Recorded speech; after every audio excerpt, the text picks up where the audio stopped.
The words hung in the air for a moment, a sharp poisonous cloud just between us, then they hit me, a physical blow right in the center of my chest. It was a rush of cold so sudden and complete it felt like I'd been plunged into ice water. My breath just stopped, it was gone. I couldn't draw air, my lungs were solid, and my heart, it wasn't pounding, it was tightening, a fist of iron closing around it, squeezing until I saw little dark spots at the edges of my vision. All I could see was his back.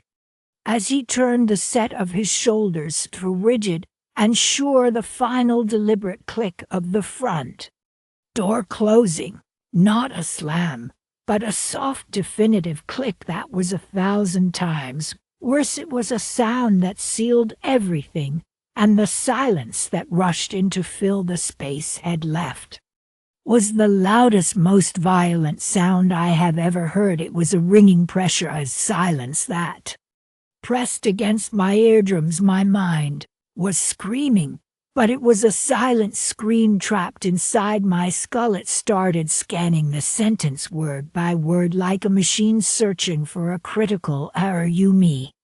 The subject were past tense, already overdone, never, not once, not ever, a complete negation of my entire existence and his life. A real mother? What does that even mean? What is a real mother? I thought I knew. I thought I was one. My brain was trying to rewind the tape to play it back and find a different inflection, a hint that he didn't mean it, that it was just the heat of the argument.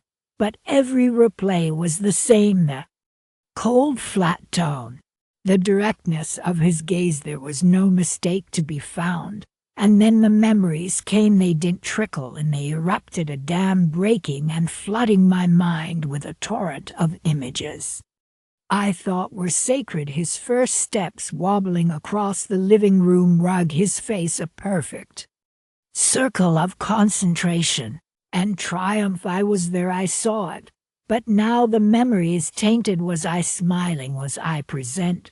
Or was I already thinking about the report I had to finish for work? A scraped knee in the park, the tiny hand gripping mine, the way he cried into my shoulder. I held him, I kissed it better, but was I impatient? Was I wishing I was somewhere else? School plays where he was a tree in the background, I was in the audience clapping.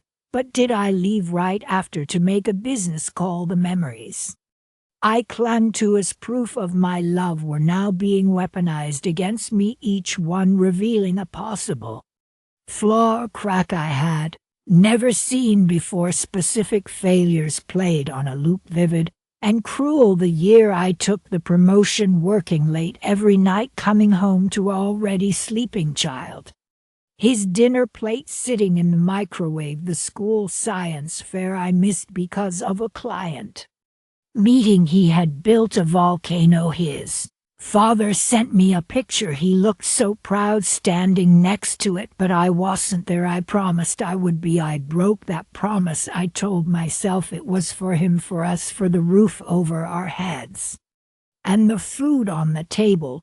But through the lens of his accusation, those necessities feel like weak excuses. They feel like choices. I chose the job, I chose the security, and he, the boy, interpreted it as me choosing everything else over him. My mind, desperate, flailed for the counter-evidence. The nights I stayed up rubbing his back when he had a fever, the handmade Halloween costumes, the college tuition checks I wrote without a second thought, the thousands of packed lunches, the forgotten permission slips I rushed to school, the worry that was a constant hum in the background of my life. That was love, that was sacrifice, but all of it crashes violently against the finality of his judgment. Never a real mother. Those four words have the power to erase it all. They declare every sacrifice meaningless, every act of love unfelt. It's like building a house for 30 years only to be told you were never an architect, you were just stacking bricks. I am standing alone in the living room, My legs feel like what I can't move. The urge to run after him is a physical ache, to throw open the door, to scream his name down the street, to grab his arm and make him look at me, to make him explain, to make him take it back. But a stronger, colder instinct holds me in place, the need to give him space, the terrifying fear that if I go after him now, I will only confirm his accusation, that I will be the needy, clinging presence, the one who can't respect a boundary, who makes his pain about my own feelings. The fear of making it worse is paralyzing, so I stand there a prisoner in my own home. I begin a painful, involuntary inventory of every major parenting decision. Was putting him in daycare at 6 months the first failure? Was it the year I traveled for work 3 weeks out of every month? Was it the divorce? Did I not explain it well enough? Did I lean on him too much for emotional support? Did I not lean on him enough, shutting him out when things got hard? I am picking through the bones of my life, examining each one for the marrow of truth. The most terrifying question begins to form, not as a whisper, but as a statement of fact that settles deep in my gut. Is there a core of truth to this? Not the absoluteness of never, but a truth nonetheless. Has the person I believed myself to be flawed but loving mother been a story I told myself to sleep at night? Is his anger, this devastating final anger, not just the anger of a moment, but the culmination of years of a quiet, accumulating hurt that I was too busy, too distracted, or too blind to see? I don't know how long I stood there. The light in the room changed. The bright afternoon sun faded into the long shadows of evening, and I hadn't moved. I hadn't turned on a lamp. I just stood in the growing darkness, the silence now a heavy blanket. Eventually my body gave out, and I sank onto the sofa. I didn't sleep. I just stared at the wall, at the blank black screen of the television, seeing nothing but the replay of his face, hearing nothing but those words on an endless, tortuous loop. Waking up the next morning was a fresh shock. For one blissful half-asleep second, everything was normal. And then it landed on me again, the memory of what happened, a weight so heavy I could barely lift my head from the pillow. The house was silent, but it was a different silence now. It wasn't just quiet. It was accusing. The empty coffee mug he left on the counter was an artifact from a lost civilization. The quiet hum of the refrigerator was a mockery of the life that used to fill these rooms. The world had not ended. The sun had risen, but everything was wrong. The colors were duller. The air was thinner. I understand with a clarity that is both brutal and necessary that our relationship has been broken. Open the old dynamic, whatever it waste, easy phone calls, the occasional tension, the unspoken agreements. It's shattered, it's gone forever. We have entered a new phase, a terrifying and fragile unknown.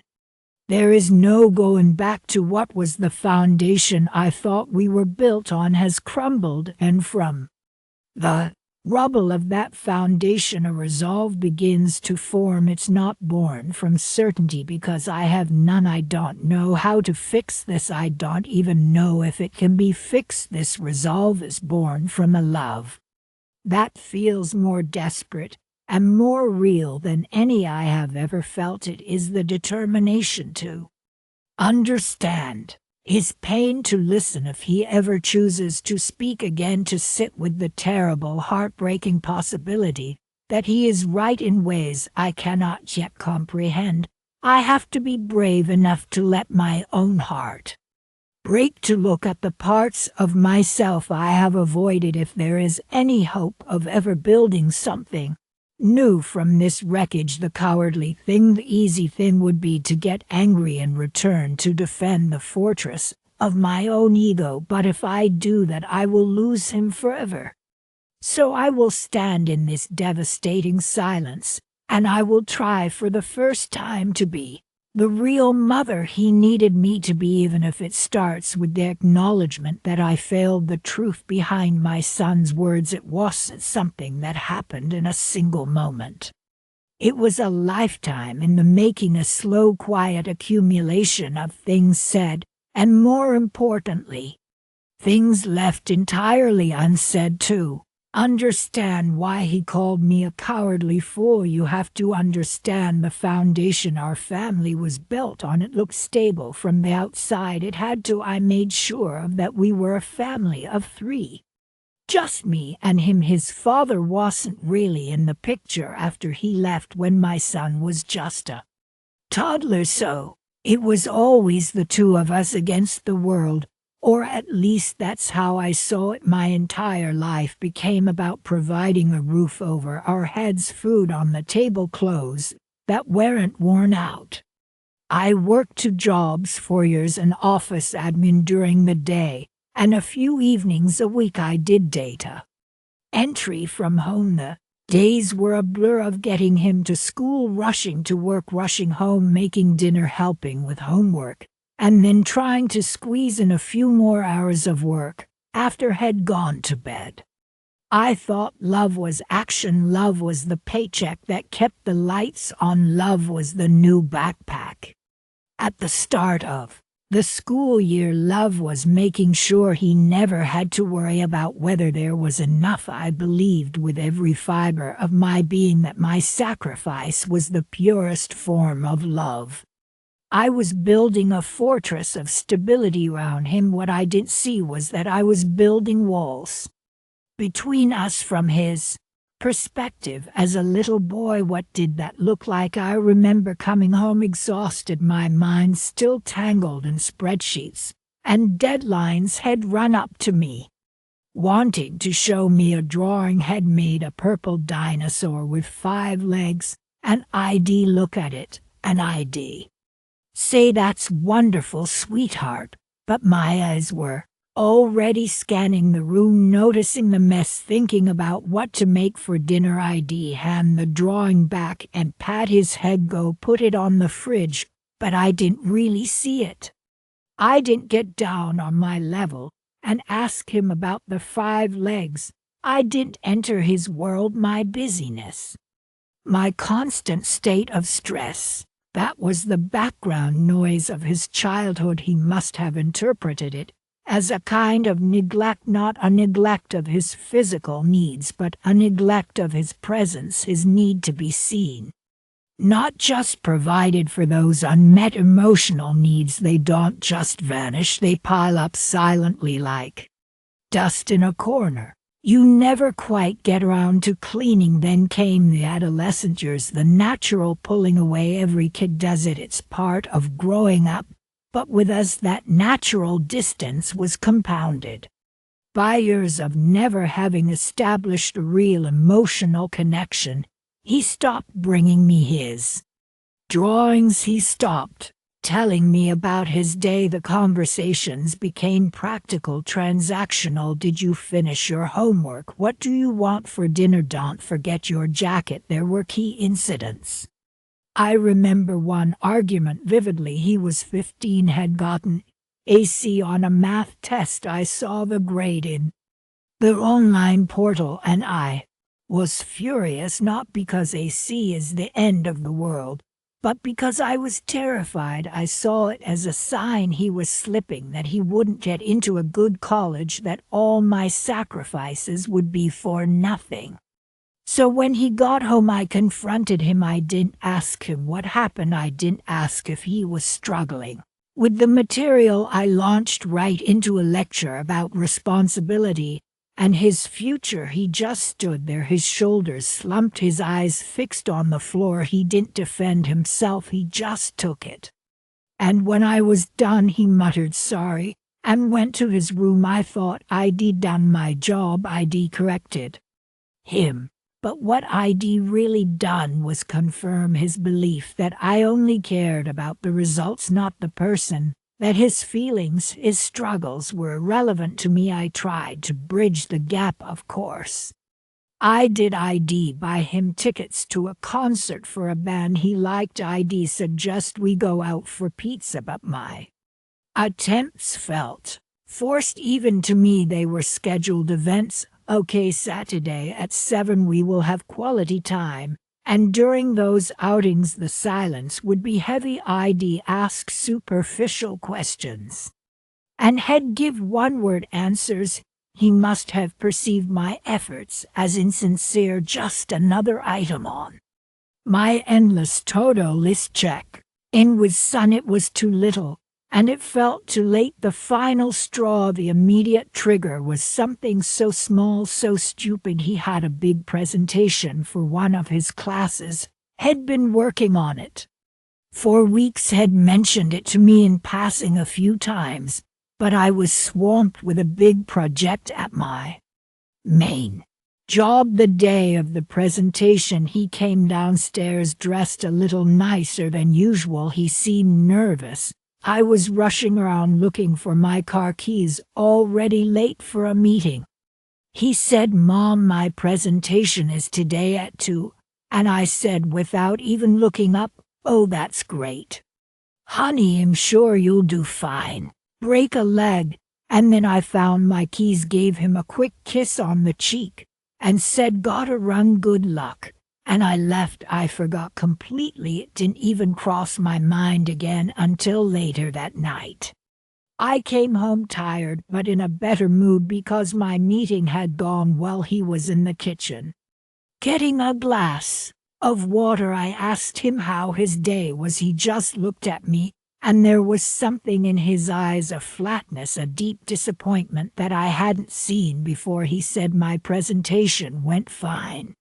And he walked away. I didn't think much of it. I thought he was just being a moody teenager.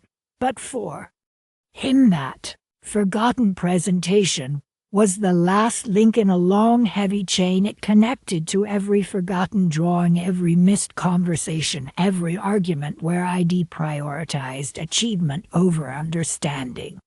It was the ultimate symbol of being unseen. He had wanted my support, not just a casual good luck. He had wanted me to remember, to care enough to ask about it afterwards. And I hadn't. I was completely oblivious to the weight of that moment. I saw it as a minor oversight.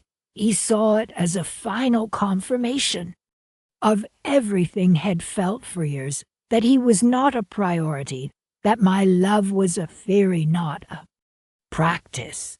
Now, after his words have shattered the illusion I lived in, I am reframing the entire past. I look back at memories I once thought were neutral or even happy, and I see the cracks everywhere. That time he fell off his bike and scraped his knee. I cleaned the cut, put a bandage on it, and told him he was brave, but I didn't sit and hold him while he cried. I was in a hurry to get back to whatever I was doing. I see now that it wasn't just about fixing the scrape. It was about acknowledging the shock, the fear. I failed to do that. I remember his high school graduation. I was so proud. I took 100 pictures. I talked to all the other parents about his plans for college, but I never once asked him how he was feeling leaving his friends, facing such a big change. I was celebrating the milestone, but I was ignoring the person experiencing it. Every memory is tinged with this new painful awareness. It wasn't a series of simple failures. It was a pattern, a consistent, relentless pattern of emotional disconnect. I was physically present but emotionally absent. And the hardest part of this reevaluation is acknowledging a terrible truth. My good intentions do not negate the impact of my actions. I can tell myself until I'm blue in the face that I did it all for him, that I was tired, that I was overwhelmed, that I was trying my best, but none of that changes the reality of what my son felt. My love as I intended it never reached him. It got lost in translation. My inaction, my preoccupation, my inability to be emotionally available. That was the love he received. And that love felt conditional, it felt distant, it felt lonely. Understanding this backstory, this slow unraveling of our relationship, is the first step. It's a painful reconciliation with my own history. I have to sit with the fact that the person I thought I was, a devoted, sacrificing mother, is not the person my son experienced. He experienced someone who was too busy, too stressed, too cowardly to face the messy, difficult work of real emotional connection. It was easier to work another hour than to sit down and have a difficult conversation about his fears. It was easier to buy a ticket to a concert than to ask him why he seemed so sad lately. The cowardice was in taking the easy way out over and over again and telling myself it was love. This realization is agonizing. It would be easier to just be angry at him for what he said, to dismiss it as teenage drama, but I can't do that anymore, because now I see the chain. I see each link, each missed signal, each small hurt that accumulated into the torrent of pain that finally broke loose. He wasn't just calling me a cowardly fool for forgetting one presentation. He was naming the pattern. He was giving a voice to all those silent, piled up hurts from a lifetime. And if there is to be any hope for a future, any chance at healing, it has to start here, with me finally seeing the truth behind his words, a truth that was yours in the making. The words your son chose are very specific. They aren't the hot, impulsive words of a momentary argument. They are cold, precise, and they feel final. You were never a real mother. That sentence has weight, it has architecture. And to understand what has truly communicating, we need to deconstruct it piece by piece. The language itself is the first clue to the depth of the injury. Let's start with the word never. That's a powerful, absolute term. It doesn't mean you weren't a good mother at my graduation, or you failed me when I was 12.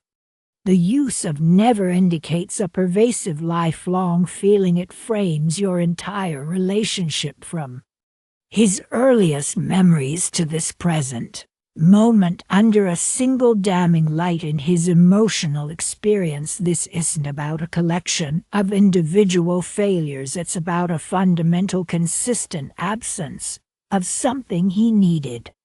That word never tells us that this is a core belief he has held for a very long time, perhaps even unconsciously, and it has now crystallized into this statement. Then we have the phrase "a real mother." This is the heart of his accusation, and it's crucial to understand that his definition of real is almost certainly not based on a checklist of tasks performed. It's not about whether you provided food, shelter, or drove him to soccer practice. His definition is emotional. It's rooted in a felt sense of nurturing, of emotional availability, of being truly seen and understood. He is contrasting your role with an ideal of attunement, of empathy, of a certain quality of presence that he believes was missing. He is saying that the logistical acts of motherhood were there, but the emotional core, the essence of what he needed from a real mother, was absent. And finally, the most devastating part. You looked me in the eyes. This wasn't an accusation hurled at your back as he walked away. It was delivered with intention. He made sure he had your full attention. He needed to see your face, and he needed you to see his. In the moment he said it, this is about bearing witness. It's about ensuring that this truth, his truth, could not be ignored, dismissed, or forgotten. He wanted you to be a witness to his pain. The act of looking you in the eyes transforms the sentence from a complaint into a profound confrontation. It's his way of saying, see me, see the consequence of your actions, see the hurt that has been invisible to you for so long. When we pull all of this together, the sentence reveals itself not just as an insult, but as a statement of profound grief. It is a summary of a lifelong emotional deprivation. Understanding this linguistic structure is the first step in moving past the shock and into comprehension. Now, if we look beneath the words at the emotional subtext, we see something else at play: an accusation. This foundational, rarely exists in a vacuum of pure anger. Anger, especially of this magnitude, is almost always a secondary emotion. It's a protective layer, a mask for something much more vulnerable and raw. Think of it like a storm cloud. The anger is the thunder and lightning, dramatic and frightening, but it's driven by the deeper, more massive systems of pain and sadness beneath it. His anger serves a very specific psychological function. It pushes you away, it creates a barrier.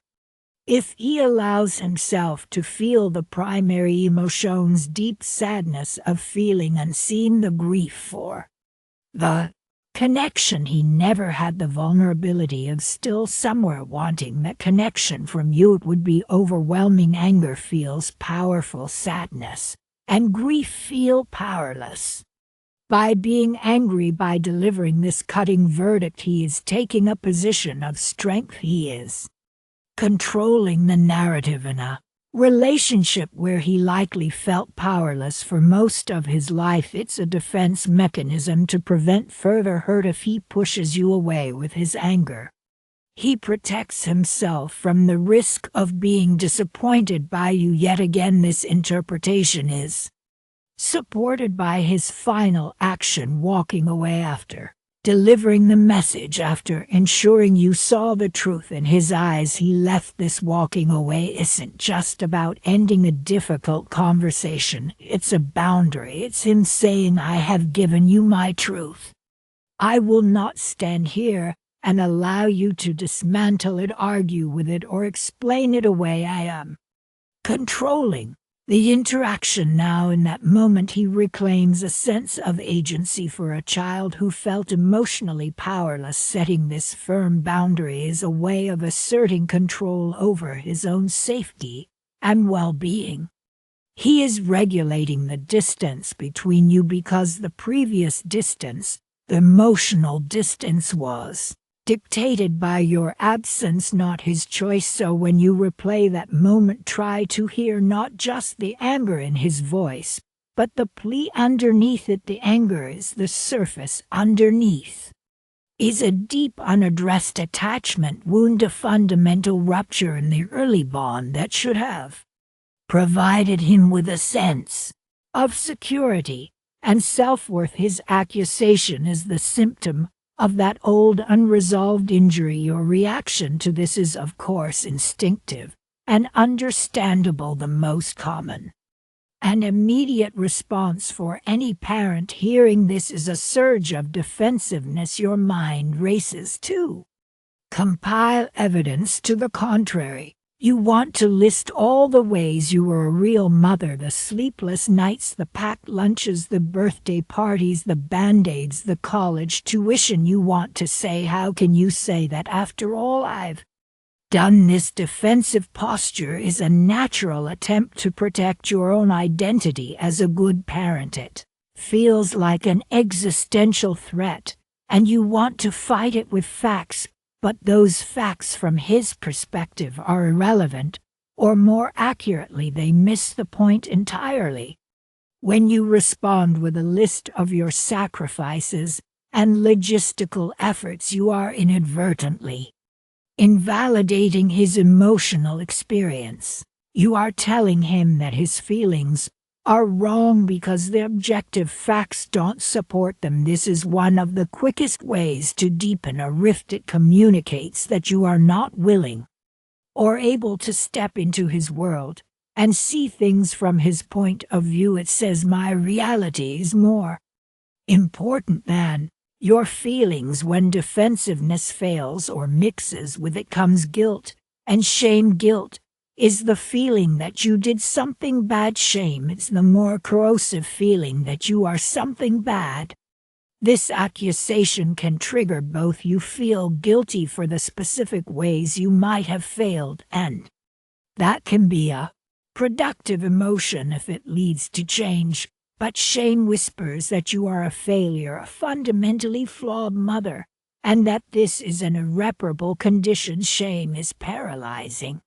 It makes you want to hide, to withdraw, to either desperately seek forgiveness or to build even higher walls of defense. It creates a cycle. He expresses hurt, you feel shame, you become defensive to escape the shame, which hurts him more, which makes you feel more shame. The crucial pivot, the only way to break this cycle, is to consciously move from a posture of reaction to one of curiosity. You have to quiet the part of you that wants to defend your legacy, and instead activate the part that wants to understand your son. This is incredibly difficult. It requires setting your own ego and your own pain aside temporarily.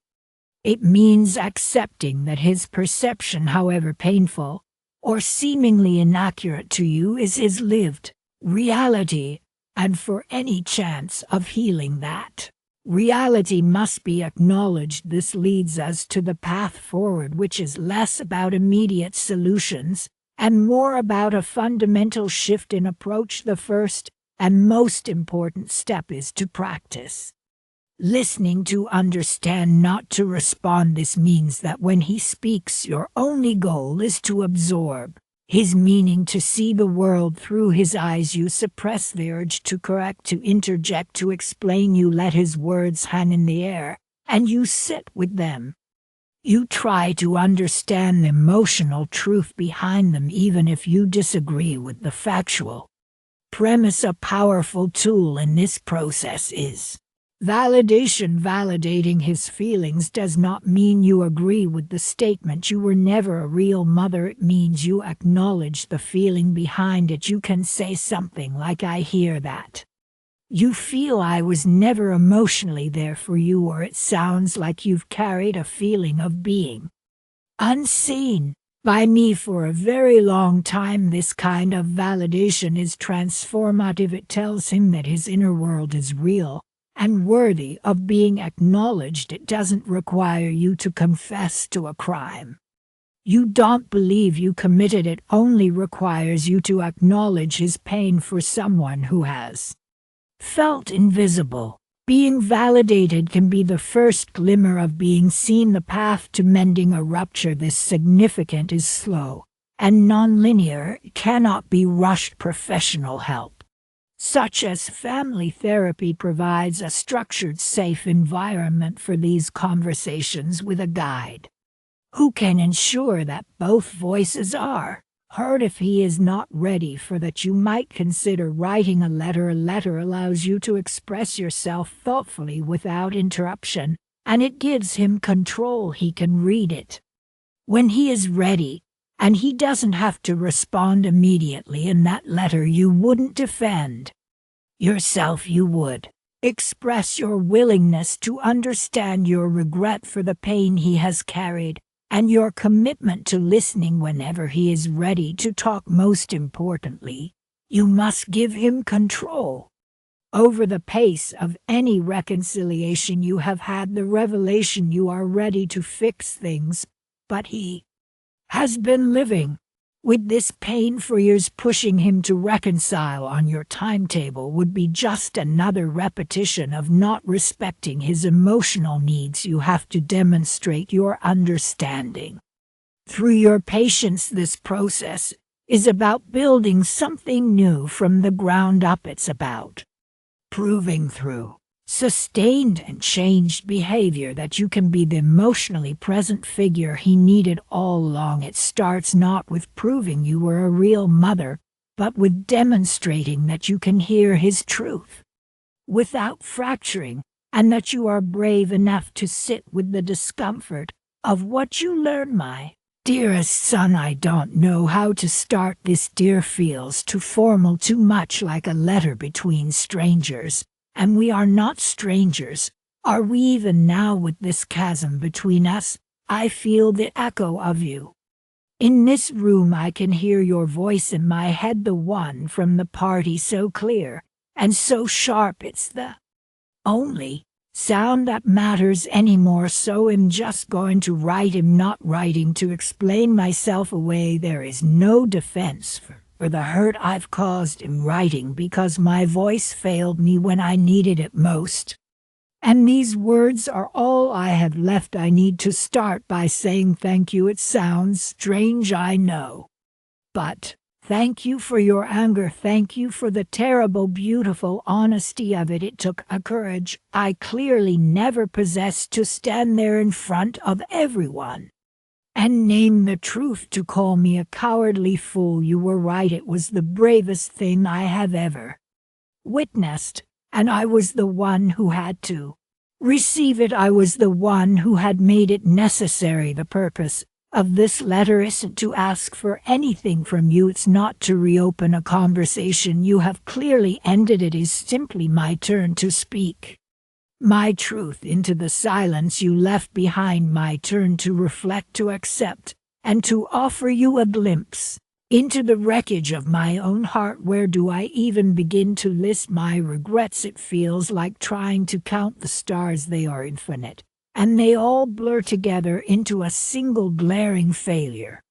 But I have to try. I have to name them, because each one was a moment I let you down. I'm sorry for the times I said I was too busy. I'm sorry for the school plays I watched from the back, already thinking about the email I had to send when I got home. And sorry for the times you tried to show me a drawing, a Lego creation, some small piece of your world, and I gave it a distracted glance and a hollow "That's great, honey," while my mind was on a deadline, on the grocery list, on anything but you. I treated your childhood like a checklist of events to be managed, not a universe to be explored with you. I failed to see that connection isn't built in the big plan moments, but in the quiet, insignificant ones. I was always too rushed to notice. I'm sorry for the conversations I avoided, the times you seemed sad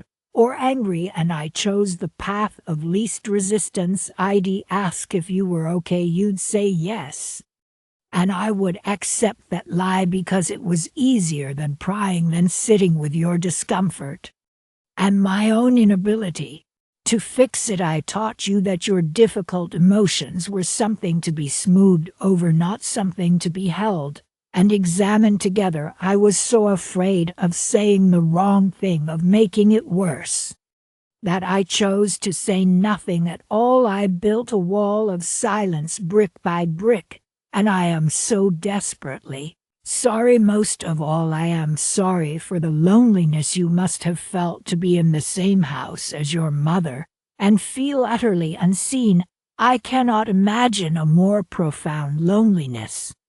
I can see it now in my memory, the way you would sometimes look at me. There was a question in your eyes, a plea for me to really see you, and I was too wrapped up in my own anxieties, my own fears of not being good enough to answer it. I failed you as a sanctuary. A child should never have to feel alone when their parent is in the next room, and I need you to know with every fiber of my being that my love for you was and is real. I'm not saying this to excuse anything. It doesn't erase the hurt. But I need to weave this thread into the tapestry because the truth is complex. My love was a constant humming thing, like the refrigerator motor in the night, always there, but you only notice it when it stops. It was in the lunches I packed, the clothes I washed, the band-aids I applied. It was in the sheer terrifying weight of responsibility I felt for your life. But love that is only expressed in service is a quiet love. It's a love that does, but does not speak, and you needed a love that was loud, a love that was brave enough to be Messy to ask the hard questions, to sit in the dark with you. My love was flawed in its expression. It was a quiet, fearful love when you needed a bold one, but it was never ever absent. There are so many things I don't know, so many questions I am too afraid to ask you because I have forfeited the right to answers, but I hold them in my mind anyway. When did it start? When did the distance begin to grow? Was it one specific moment, a crack that then became a canyon, or was it a slow, steady erosion? Like water wearing away stone, so gradual that I didn't even notice until the ground gave way beneath me. I tried to pinpoint it, to find the origin of this fracture, but my memory is a fog of good intentions and missed opportunities. What did you need from me that I didn't see? Was it just my attention, my presence, or was it something more? Did you need me to be weaker, to show you my own fears and failures so you would know it was okay to have your own? I was so busy trying to project an image of competence, of having it all together, that I probably seemed like a fortress, impenetrable and cold. Did you need me to be more human? I am confused, and I am in pain. I miss you with a physical ache that is my constant companion. But more than my own pain, I feel the weight of yours. I lie awake at night and imagine the weight of the disappointment and anger you carried for years. I imagine you as a boy keeping a list of my failures in a secret place in your heart. I imagine you as a young man learning to stop expecting anything from me. That is the thought that shatters me, that you had to learn to stop expecting me to be there for you. I dismantled your faith in me piece by piece. My greatest hope for you, the one thing that gives this pain any meaning, is that you find peace, that you feel love deeply and completely in the life you build for yourself. Whether that life includes me or not is secondary. I hope you have people around you who see you, who listen to you, who are brave enough for the hard, messy truth. I hope you never have to doubt your worth because of someone's silence. I hope you are happy, truly, fiercely happy. I am releasing you from any obligation to respond to this. I am releasing myself from the expectation of forgiveness. That is not what this is. For this letter is a step I must take for myself, a way to sort through the wreckage and begin to understand what happened. It is my attempt to face love honestly, finally, even if it is too late for us. My love for you does not require anything in return. It is not conditional on your forgiveness or your affection. It simply is. It is the one true, unwavering thing I have ever done. It is the bedrock beneath all my failures. I love you. I love the man you are with your courage and your honesty. I love the boy you were with his quiet questions and his unspoken needs. I love you without expectation. I love you even if you never want to speak to me again. I am going to fold these pages now. I will put them in an envelope and I will seal it. I won't write your name on it. I will put it away in a drawer, a secret between me and my conscience. This act is my catharsis. It is me putting the ball in your court, as they say, but without any pressure for you to pick it up. It is me accepting that the next move, if there is to be one, is yours and yours alone. And in the meantime, I will have to learn how to live with this. I will have to find a way to carry this love and this regret without letting them destroy me.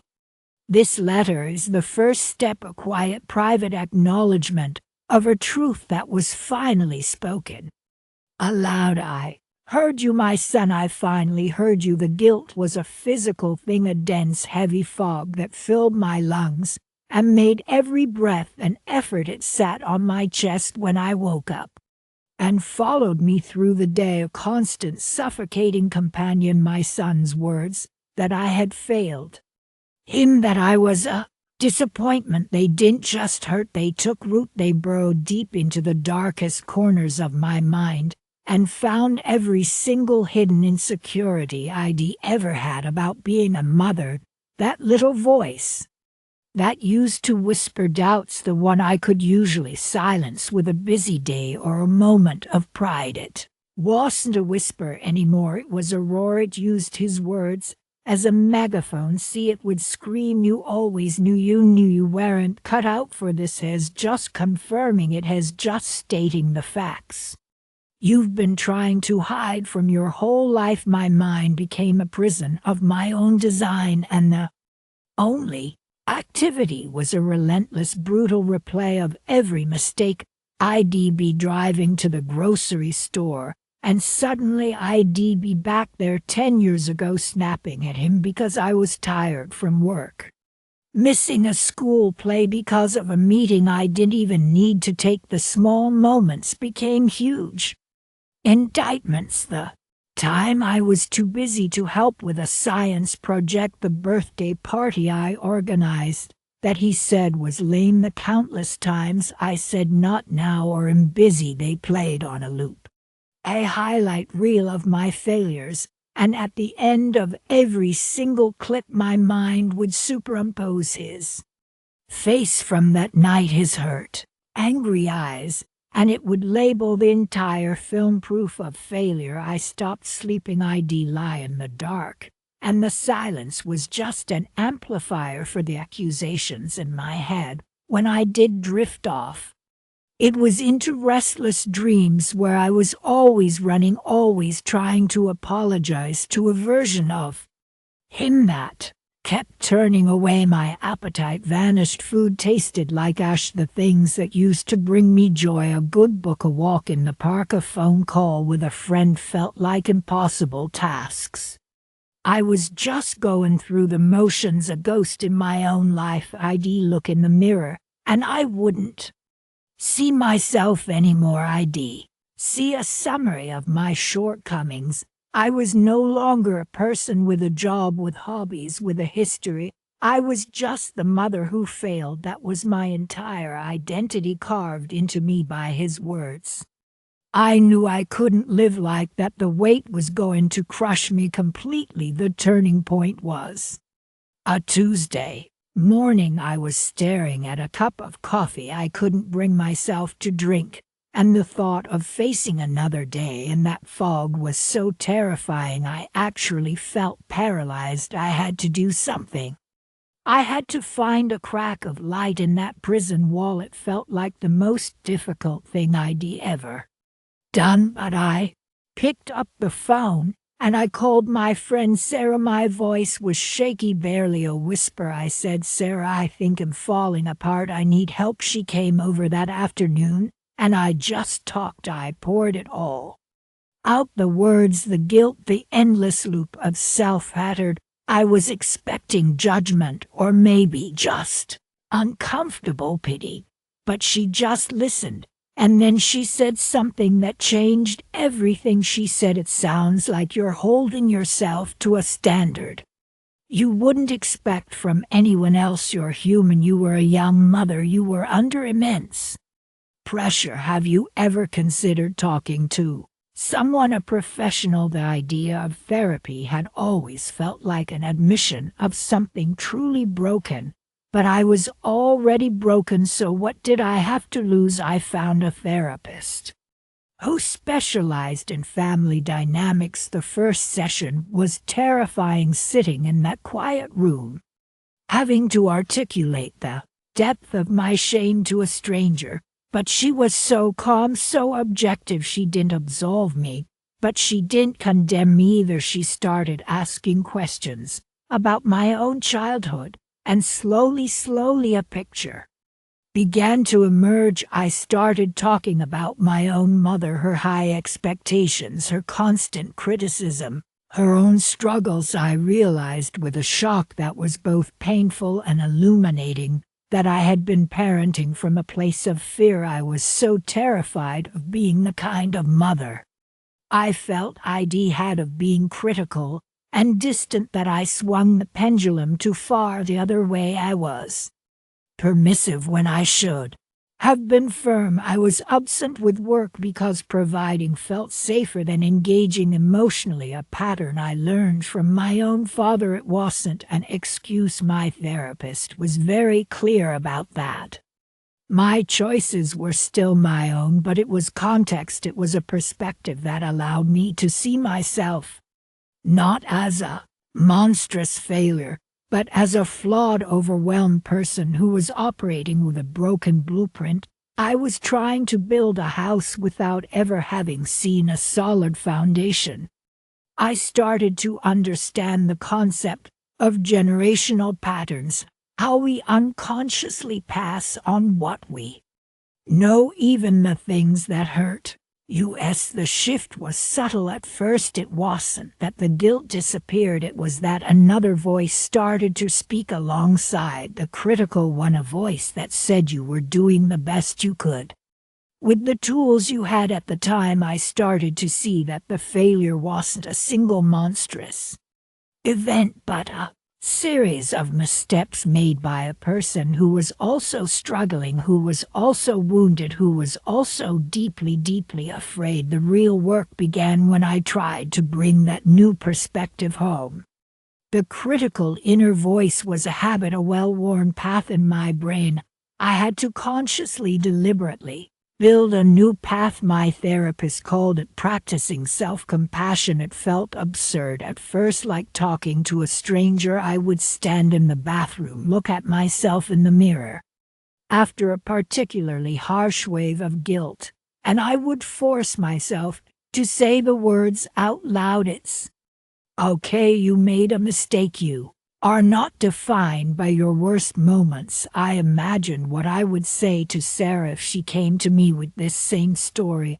I would never ever tell her she was a failure. I would hug her and tell her she was human, that she loved her son, that she was trying to figure it out. So why was I refusing myself that same basic kindness? I started a journal, not a diary of my pain, but a list of my efforts. I made myself write down the memories I had been suppressing because they didn't fit the failure narrative. The sleepless nights when he was sick, when I sat by his bed just watching him breathe, the second job I took to pay for his braces, the way I felt my heart swell with a love so fierce it was terrifying. When I held him for the first time, I had to allow these things to exist alongside the mistakes.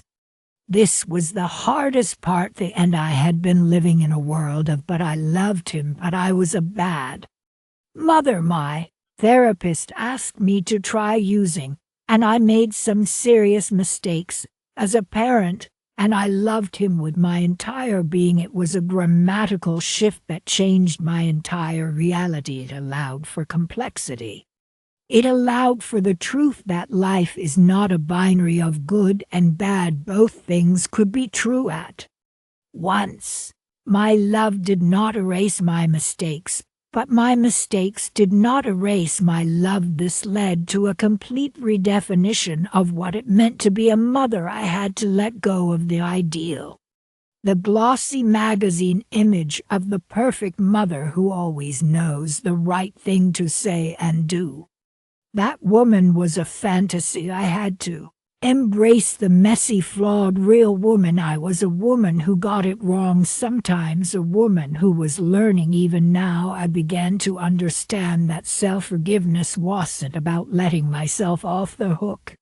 It wasn't a pardon that said what I did was okay. It was a release. It was about freeing myself from the shackles of my own relentless judgment so that I could actually be present in my life again. The past was fixed. I couldn't change a single moment of it, but my relationship to that past, that I could change. Forgiving myself meant I could stop being a monument to my own regret and start being a living, breathing person again, open to whatever the future held. I don't know what the future holds for my relationship with my son. That is a bridge I hope we can build slowly, carefully together in time.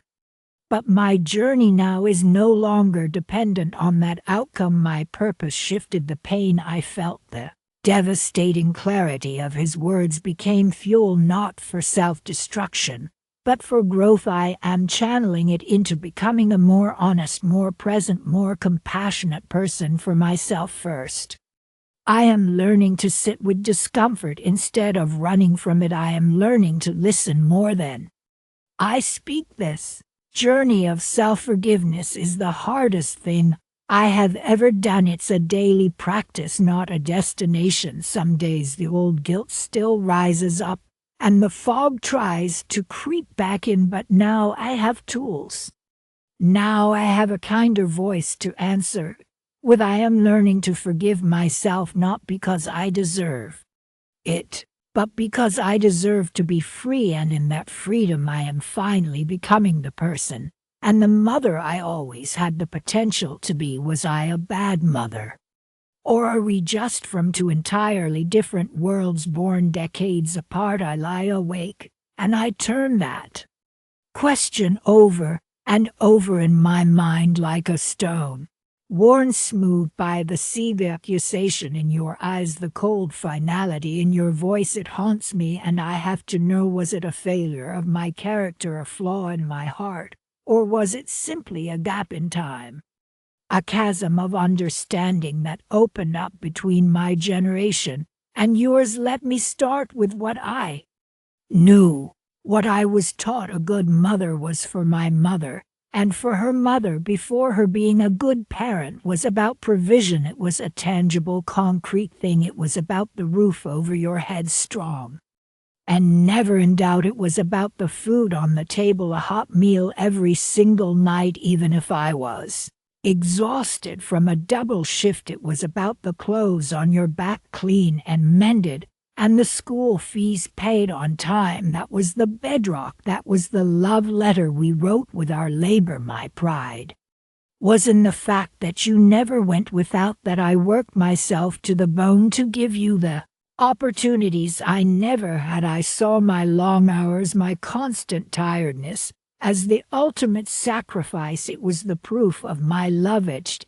into my aching muscles and my weary bones. But for you, I think that wasn't the proof. It was the problem. Your generation, you speak a different language of love. You talk about emotional intelligence and psychological safety and being present. When you say neglect, you don't mean an empty pantry. You mean a silent dinner table. You mean me being physically in the room, but mentally a million miles away, worrying about the next bill, the next shift. My sacrifice, the very thing I thought defined me as a good mother, you experienced as an absence. We were ships passing in the night, me celebrating the harbor ID built for you, and you wondering why the captain was never on deck to talk to you. That clash of values, it's like we were reading from two different rule books, and we both thought the other was cheating, and that leads directly to how we talk or how we don't talk. My communication style, it wasn't something I chose. It was inherited like an old piece of furniture.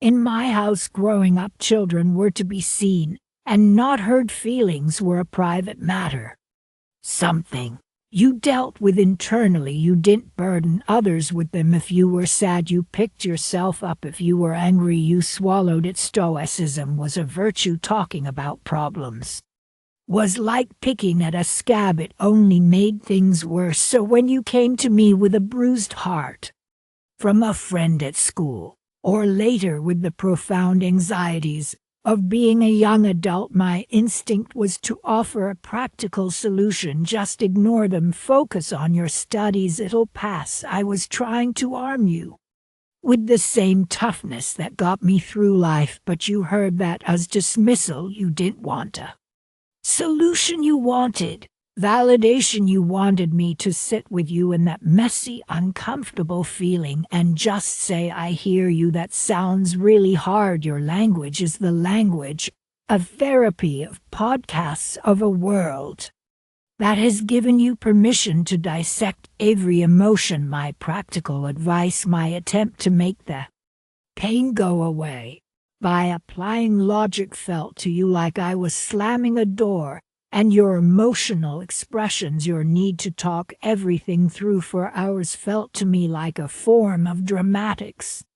I didn't understand that it was your way of processing. I thought I was teaching you resilience, but what I was teaching you was that your emotional world was not welcome with me. I was building a wall brick by brick with every "don't worry about it" and every "you're overthinking things." The world outside our home didn't help either. The pressure on my generation of women was immense. We were told we could have it all: career, the family, the perfect home, but having it all meant doing it all, and it was utterly exhausting. I was emotionally depleted by the time I got home. The reserve of patience and softness you needed from me was often just empty. My energy went into keeping the ship afloat, and there was nothing left for navigating the subtle currents of your inner life. Your world is different. Your generation is actively trying to break cycles. You prioritize mental well-being over traditional success.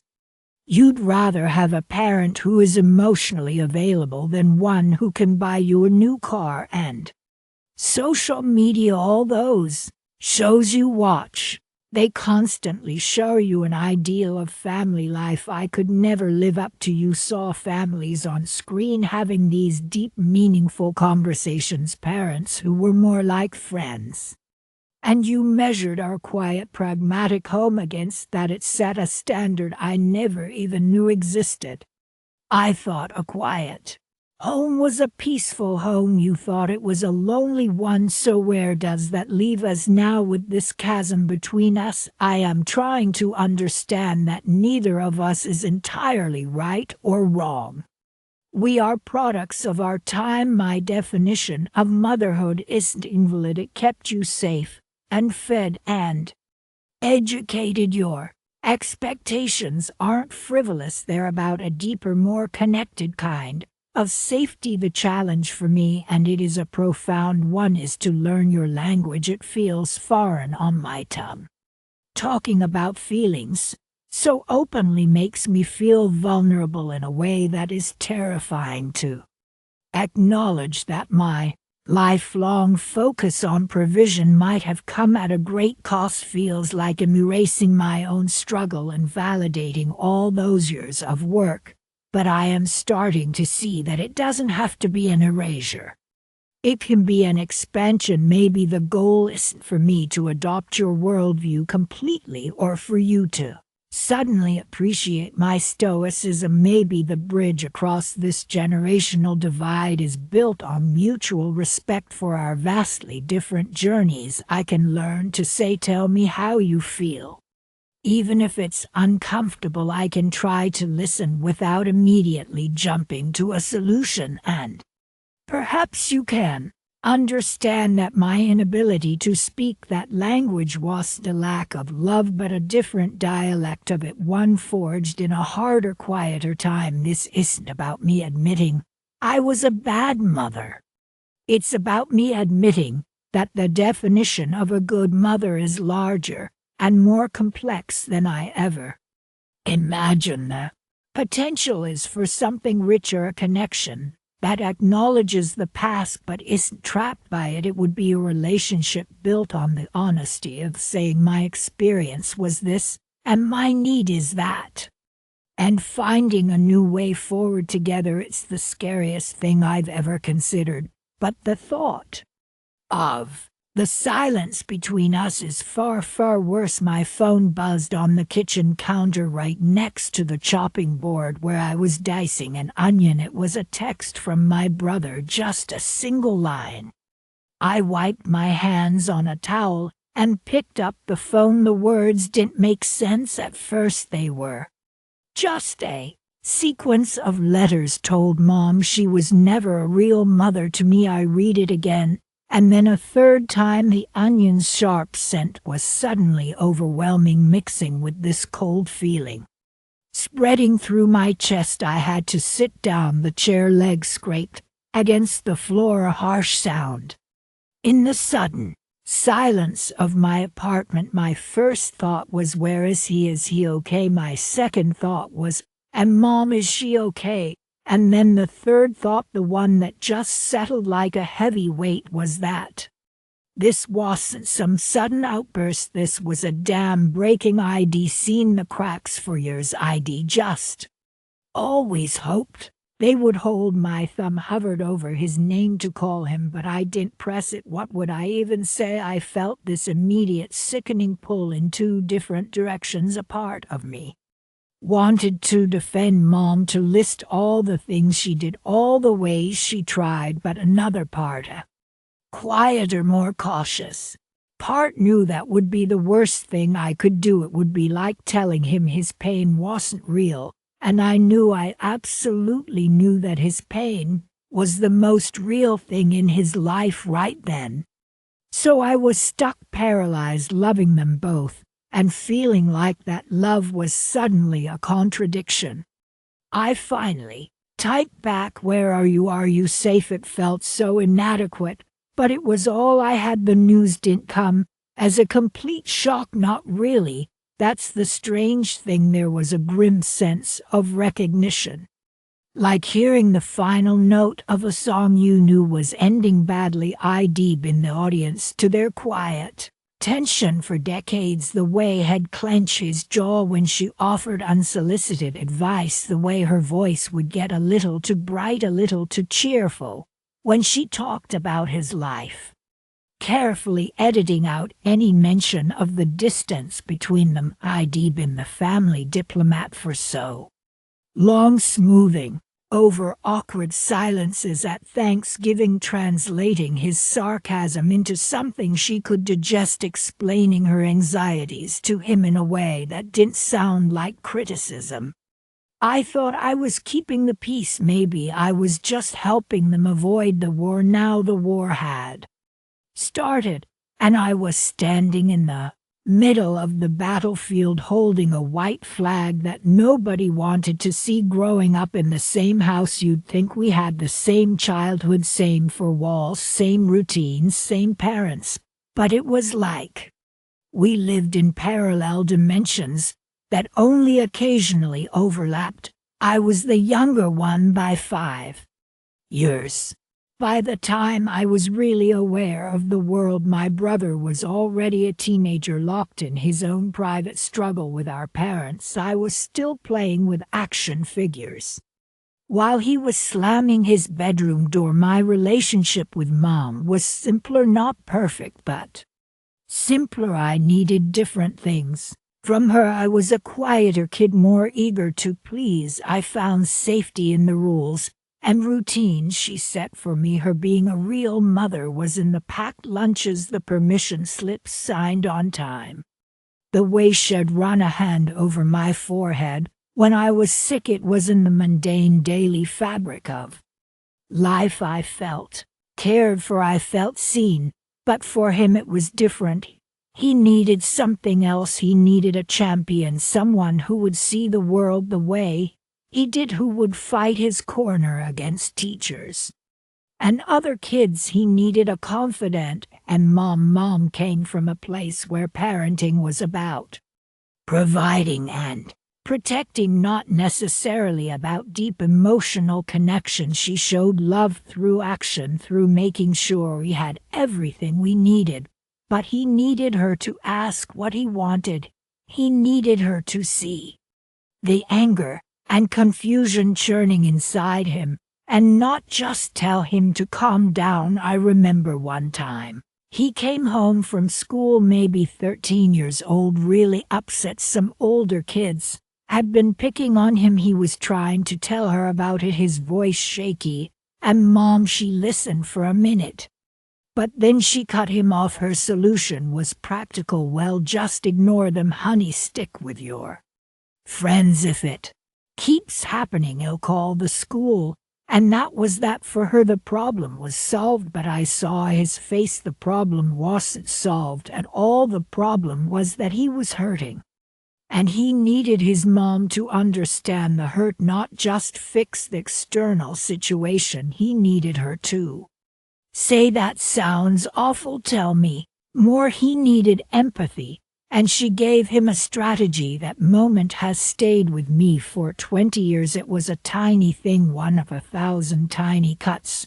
So when he says she was never a real mother, I understand the raw feeling behind those words and the specific way he needed a mother. She was often absent. Her love was there, but it was packaged in a language he couldn't understand. His pain is valid, it's his truth, but my truth is valid too. My memories are also real. The same woman who missed the nuance in his emotional life sat with me for hours when I was learning to read. The woman he found critical and dismissive was my biggest cheerleader when I decided to change careers. It's not that one of us is right and the other is wrong. It's that we had two different mothers living in the same body. The same set of actions, the same words landed on two completely different souls and created two completely different realities. The complexity of that is almost too much to hold. How can I honor his experience without betraying my own? In the days after his text, the phone became this terrifying object. Every time it rang, my stomach would lurch. It was either him wanting to talk it out or Mom wanting to know what she should do. I felt like a switchboard operator for a broken system. Talking to him was like walking through a field of emotional landmines. I had to listen, really listen, without offering any defense of Mom. If I even hinted that maybe he was being a little harsh, he'd shut down. "You don't get it," he'd say. "You always had it easier." And maybe I did, so I just let him talk. I'd listen to the anger, the years of stored-up resentment, and beneath the anger I could hear the profound hurt of a little boy who just wanted his mom. My heart ached for that little boy. I could validate his feelings without signing on to his ultimate conclusion. I could say, "I hear how much that hurt you. I see why you feel that way." It felt like throwing a rope into a deep, dark well. Talking to Mom was a different kind of difficult. She was devastated. Her voice was thin and watery on the phone. How could he say that? Should ask, "After all I did for you kids, I gave up everything." And she did. She really did. It would have been easy, so easy, to just comfort her, to tell her he was being dramatic, that had come round. But that would have been a lie, and it wouldn't help anyone, least of all her. So I had to tread carefully. I'd say, "Mom, I know you love us more than anything. I feel that love every day, but for him, the way he experienced your love was different. He needed something different from you." She'd get defensive. What did he need? That I didn't give him a roof over his head, food on the table, and I'd have to try gently to explain the difference between providing for a child and connecting with one. It was like trying to describe the color blue to someone who's never seen it. She couldn't grasp it. To her, love was the roof and the food. The idea that love was also a specific tone of voice, a certain quality of attention, was far, and the pressure to fix it, to be the mediator who brings everyone back together, was immense. But I've realized something important. I can't fix this. This isn't my mess to clean up. This is between the two of them. My role is to be the bridge, at least not right now. My role is to be a safe harbor on opposite shores, to listen to both of them without judgment, to hold space for their pain, but not to take ownership of it. The most radical thing I can do is to refuse to choose a side, because choosing a side would mean denying a part of my own truth. Now I look ahead, and the future of our family looks like a blurry, uncertain photograph. What does Christmas look like this year? Or Thanksgiving? The idea of all of us sitting around at table trying to make polite conversation. Feels impossible. The silence would be deafening. The fracture feels so deep, so fundamental. I'm terrified that this is permanent, that we will become one of those families that just splinters. I hope someday there might be a path forward, not to some perfect happy family reunion, but to a place of acceptance, a place where my brother can hold his pain without needing to blame, and where my mother can see her limitations without collapsing from shame. Maybe in the distant future, I can be a bridge. But a bridge only works if both sides want to cross it. Right now they're both standing on their respective banks, shouting across the canyon. My job is to stay on solid ground, to not get pulled into the chasm. The most important lesson in all of this, the one I have to keep reminding myself, is that I need to protect my own peace. I can't set myself on fire to keep them warm. Their conflict is theirs to resolve. My responsibility is to my own mental health, to acknowledge my own grief for the family I thought we were, and to build a life that isn't defined by their rifts. So I answer the phone when it rings. I listen. I offer what comfort I can from my small neutral corner of the world, and when I hang up I take a deep breath and remind myself that I am not the solution. I am just another person who loves them both, watching from the shore, hoping they don't drown. The silence after he walked out was the loudest sound I have ever heard. It was a physical presence in the house, heavy and thick, pressing down on everything. My entire being screamed at me to run after him, to call his name, to grab my phone and send a dozen texts begging him to come back, to talk to me, to just tell me he was okay. Every muscle was tense, ready to sprint out the door.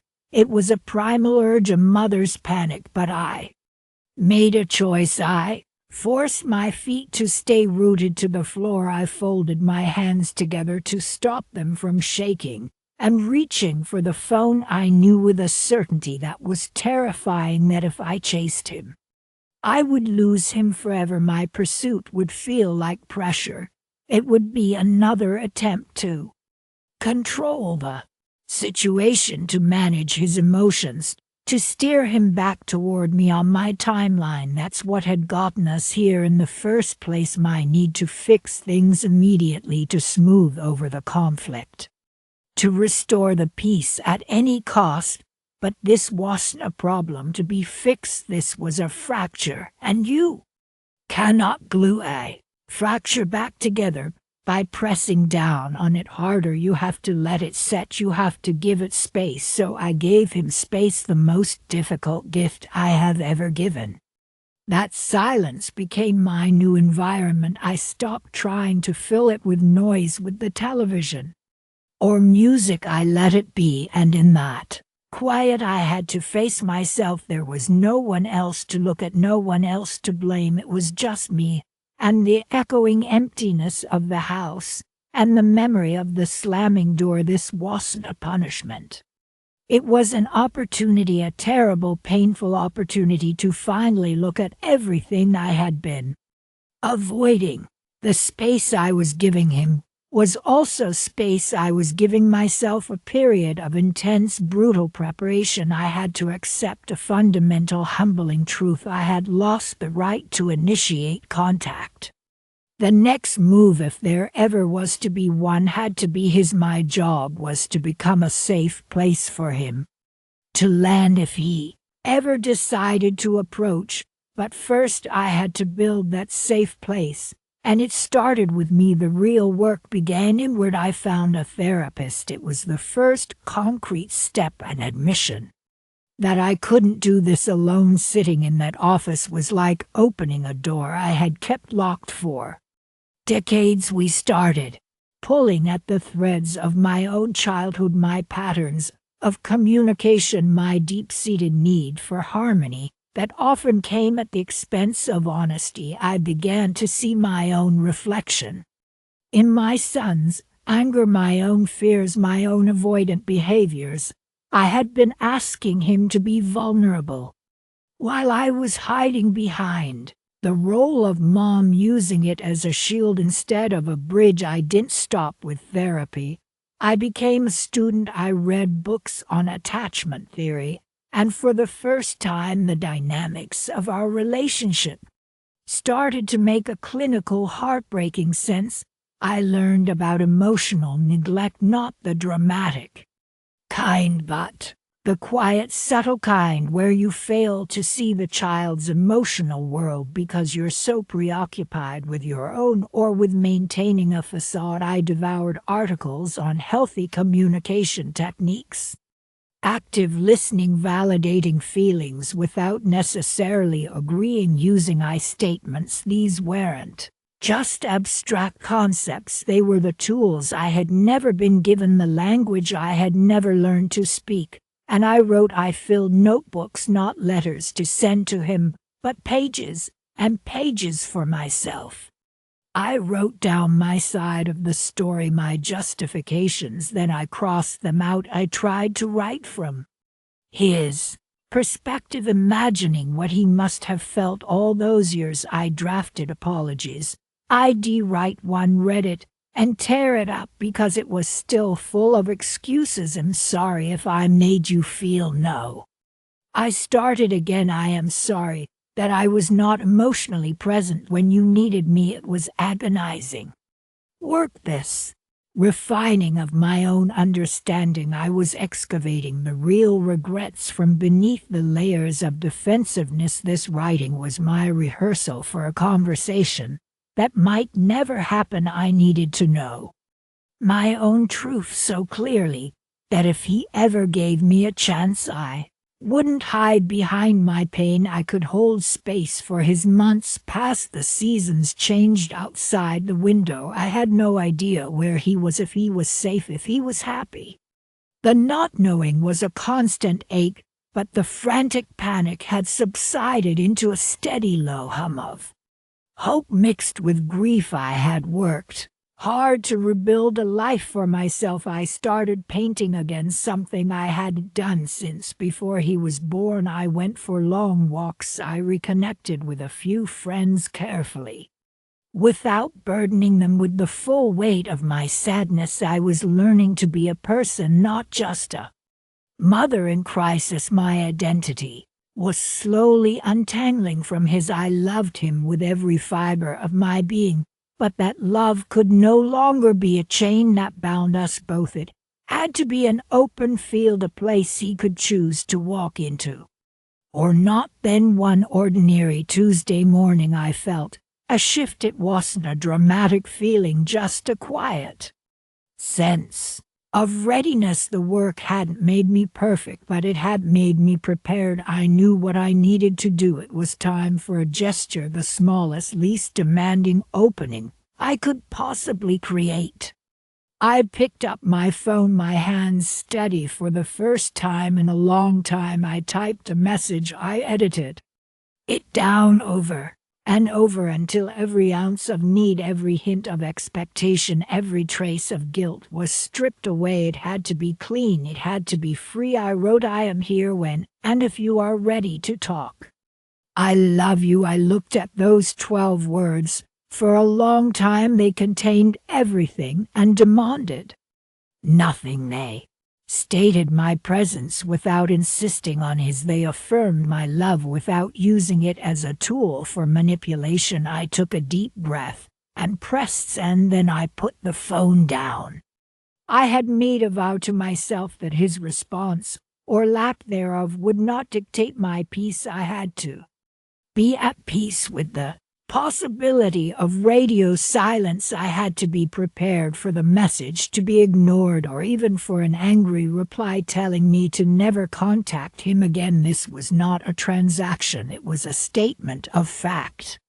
I am here. The ball is in your court for as long as you need it to be. The days that followed were a test of everything I had learned. The urge to check my phone every 5 minutes was overwhelming. But I kept remembering the lessons. Pressure pushes away. Hope is not dependency. I continued my life. I went to work. I painted. I saw my therapist. I lived in the new reality. I had built a reality where I was a whole person capable of holding love for my son in a quiet corner of my heart without that love consuming me. True love, I have learned, is not about holding on tightly. It's not about chasing and fixing and controlling the outcome. That isn't love. That's fear dressed up as love. Real love is brave enough to open its hands and let go. It's about doing the hard, messy internal work to heal your own wounds so you don't bleed on the people you care about. It's about becoming a safer, softer person, not for them, but for yourself, and trusting that if that change is genuine, it might someday create a possibility. Tiny, fragile chance for a new connection to grow in the space where the old one broke. The old relationship is gone. The mother I was and the son he was, that dynamic is finished. It ended with the slam of that door. But if he ever walks through a door again, it will be to meet the woman I am becoming, a woman who is still flawed, still learning, but who is finally willing to listen, to really listen, to sit in the hard truths without running away, to love him without needing to own him. I don't know if that day will ever come, but I will be here, not waiting but living and hoping, without dependency, that the field I am tending will one day be a place he wants to visit.